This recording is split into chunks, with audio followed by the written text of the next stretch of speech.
આવી ગયા ભાવેશભાઈ, કેમ છો? આશાબેન મજામાં? અંદર બી આવો. પેલું રાજુલા વાળો કપલ આવે ને તો જરાક જાણ કરજો. બે છે ને ચા મોકલાવી દેજો અંદર.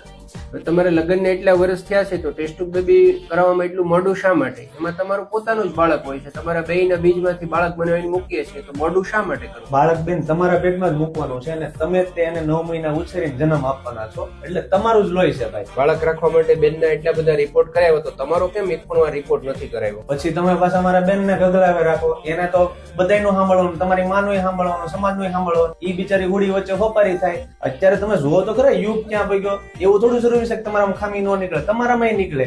એટલે રિપોર્ટ છે ને બંને માણસના જરૂરી છે. સારું, તો આપણે બેનની એકવાર સોનોગ્રાફી તપાસ કરીને બધું જોઈ લઈએ. ભાઈ તો બેન ધ્યાન રાખવાનું છે. હવે છે ને તમારા પાણીપુરીના રગડા છે ને કોણી નથી ઉતારવાનું.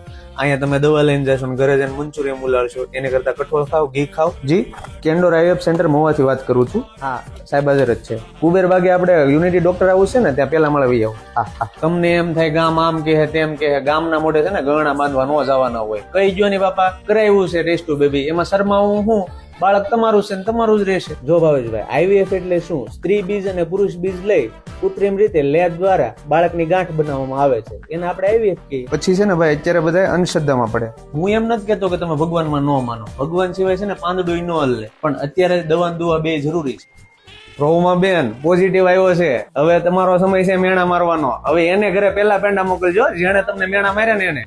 અને આમ જોવા પાછા છે ને ભૂલી ન જતા, દીકરો આવે દીકરી આવે, હું પેંડા જ ખાઈશ અને આપણે પેંડા જ વેચવાના છે. હા, કેન્ડોર આઈવીએફ સેન્ટર એટલે બેસ્ટ ટેકનોલોજી અને પૂરી પ્રામાણિકતા સાથે આખા ગુજરાતમાં 13 કરતા વધારે સેન્ટર ધરાવે છે, જેનો હેતુ દરેક દંપતી મા બાપ બને તેવો છે.